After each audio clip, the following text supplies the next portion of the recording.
Mainly যে ঘটনাটা আমার বাড়ির পাশে আমার বাড়ির পাশে সোহেল চেয়ারম্যানের বাড়ি, আর এর পাশ দিয়ে সরকারের হালট গেছে। হালটের এই পারে আমাদের ল্যান্ডের মধ্যে, জমির মধ্যে আমার বাবা আজ থেকে 25 বছর আগে কাঁঠাল গাছ লাগাই দিছে।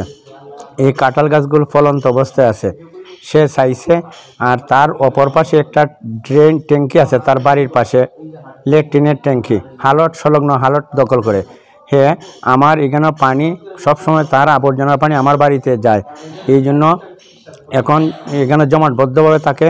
সেই জন্য তার আবর্জনার পানি নিষ্কাশনের জন্য আমার পূর্ব সাইডে, তার বাড়ি পশ্চিম সাইডে, আমার পূর্ব সাইডে হালট সংলগ্ন ড্রেন নির্মাণ করতে চায়। তখন আমি তাকে বলছি, আমারে বলছে গাছ কাটার জন্য। আমি বলছি ড্রেন নির্মাণ করবাই, তুমি এক মাথা থেকে ড্রেন নির্মাণ করবার জনস্বার্থে। শুধু এখানে যদি আমার বাড়ির সামনে বা তোমার বাড়ির সামনে ড্রেন করা হয়, আবর্জনা, তোমার সমস্ত আবর্জনা আমার এখানে থাকবে, সেটা নিষ্কাশন হবে না। কিন্তু আর পানিটা পশ্চিম থেকে পূর্ব দিকে আসে, পূর্বের পানি পশ্চিমে যায় না। যেহেতু পূর্বের পানি পশ্চিমে যায় না, পশ্চিমের পানি পূর্ব দিকে আসে, তাইলে ওই পশ্চিম সাইডেই ড্রেন দেওয়াটা উত্তম। সে কিন্তু তার লেট্রিন এবং তার গাছগাছরা কাটবে বিদায় সে সেখানে ড্রেন নির্মাণ করতে নারাজ। বিদায় সে যে কোনো উপায় আমাকে হুমকি দামকি দিয়ে যাচ্ছে আজকে 1 সপ্তাহ ধরে, যে সে গাছ কাটবে। আজকে যখন আমি সকালে শুনি সে আমার ফলন্ত গাছগুলো কাটা শুরু করছে, তখন আমি আমার ব্যবসা প্রতিষ্ঠান বন্ধ করে আমি সরাসরি ওসি সাহেব মহোদয়ের কাছে আসি। উনি বলছেন যে এটা আমার নলেজে আছে, আপনি এসিলেন মহোদয় এবং টিএনও মহোদয়ের সাথে আপনি সাক্ষাৎ করেন। বিদায় আজকে সরকারি ছুটির দিন, ভাগ্যক্রমে আমি এসিলেন অফিসে রওনা হয়েছি। এসিলেন অফিসে গিয়ে দেখি এসিলেন স্যার নাকি টিএনও স্যারের সাথে টিএনও অফিসে আছেন। বিদায় এই সংবাদ পেয়ে আমি টিএনও মহোদয়ের অফিসে ঢুকি, অনুমতি নিয়ে বললাম যে স্যার, এর আগে ওনাকে আমি অ্যাপ্লিকেশন দিব বলে আমার যে কোনো সময় আমার গাছটা কাটতে পারে, জোরপূর্বক আমার সাইডে দিয়ে ড্রেন নিতে পারে, সে এই ব্যাপারে আমি টিএনও মহোদয়কে অবগত করছি। উনি আমাকে বলছিলেন যে একটি দরখাস্ত দেওয়ার জন্য। আমি দরখাস্ত নিয়ে ঘুরে আসছি, ওনাকে পাই নাই। কিন্তু আজকে ওনার সশরীরে যখন গাছ কাটা কর্তন করতেছে, তখন আমি বললাম স্যার, সে তো আমার যে সাইডে যে গাছগুলো আছে সবগুলো সে কর্তন করতেছে। এই মুহূর্তে এখানে আমাদের প্রেস ক্লাবের সভাপতি স্বপন বাবু এবং আমাদের নবনির্বাচিত ভাইস চেয়ারম্যান দেলোয়ার ভাই, সম্বর উপজেলার অনেক গণ্যমান্য ব্যক্তিবর্গ ছিলেন। ওনাদের সামনে আমি বলছি যে স্যার, সে 20 বছর আগে আমার এইভাবে সিনেমা স্টাইলে তার সন্ত্রাসী বাহিনী দিয়ে আমার পলাশ বাজার, আমার 15 শতক জায়গা, আমি হিন্দু মানুষ, 15 শতক জায়গা জালিয়াতি করে আমার দখলকৃত জায়গা সে উচ্ছেদ করে দিছে। এবং সেটেলমেন্ট রেকর্ডের সময় সে বলছে সেটেলমেন্ট রেকর্ড সর্বশেষ দ্বারা আমার অধীনে আইছিল, কিন্তু সেই ধারাটা সে বলছে যে আমার দাদা নাকি না ভালো, আমার দাদা নাকি নিঃসন্তান, আমার দাদা নাকি নিঃসন্তান। আমার দাদা যদি নিঃসন্তান হয় তাহলে আমরা কোথায় থেকে আসছি, এই বলে এই প্রতিবেদনে বলে সে আমার সেটেলমেন্ট রেকর্ডটা সে কেটে ফেলছে। তখন আমি বললাম স্যার, এই মুহূর্তে তো সে গাছ কাটতেছে, আপনি করণীয় কি, আপনি গাছ কাটাটা বন্ধ করেন।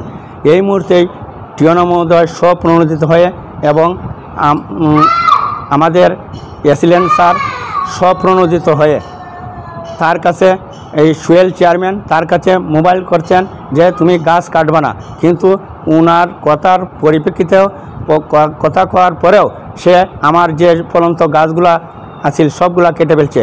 পরিশেষে এই অফিসের একজন সহকর্মী ছিলেন ননীবাবু, ওনাকে এসিলেন অফিস থেকে বলা হয়েছে, উনি যাওয়ার পরেও গাছগুলা, উনি নিষেধ করার পরেও উনি গাছগুলা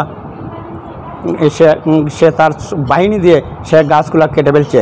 কিন্তু এই মুহূর্তে আমার অফিসে, আমি বললাম স্যার, আমার অফিসে আসার কারণ হলো, স্যারে বললেন তুমি সেখানে থাকো না কেন। আমি বললাম সেখানে যদি থাকি স্যার, সে যে কোনো মুহূর্তে আমাকে আক্রমণ করবে, আমাকে আক্রমণ করবে, করার পরে আমাকে যে কোনো হয়রানি করবে। এই জন্য আমি আপনাদের শরণাপন্ন হয়েছি, কারণ আমি হিন্দু মানুষ। এর আগে 20 বছর আগে আমার পিতৃ সম্পত্তি সে দখল করছে, সে যে কোনো সময় আমাকে হুমকি দেয়, আর আমার যে কোনো সময় সে আমাকে হুমকি দেয়। আজও আমার যেটা বাস্তবে যেটা পরিকৃত হলো। এই মুহূর্তে আমি সর্বক্ষেত্রে আমি সব জায়গায় আমি গণ্যমান্য ব্যক্তিবর্গ এবং নেতৃস্থানীয় সবাইকে অবগত করেছি এই ব্যাপারে। কিন্তু আমার প্রশ্ন হলো, স্যারের কাছে আমার প্রশ্ন, স্যারের কাছে প্রশ্ন আমি বলছি যে স্যার কিসের জন্য আমার এটি কাটতেছে আপনি ফিরান? উনি তো স্বপ্রণোদিত হয়ে উনি ফিরানির চেষ্টা করছে, কাটা ফিরানোর চেষ্টা করছেন, কিন্তু সে ওনার কথা অমান্য করে আমার গাছগুলোকে কেটে ফেলছে। গাছগুলোকে কেটে আমার যে ফলগুলো ছিল কাঁঠাল, এটি তার বাড়িতে নিয়ে গেছে।